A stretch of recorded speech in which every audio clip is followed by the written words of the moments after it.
How to fix Play Store pending download on Android phone. Hello guys, in today's video I'm gonna show you how to fix Play Store pending download on Android phone. First, then open settings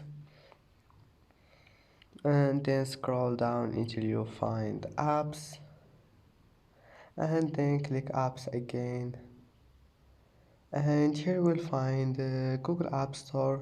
Just search for it here and click on it, and then just click force stop and click on it again and go to storage, clear cache. Now go back,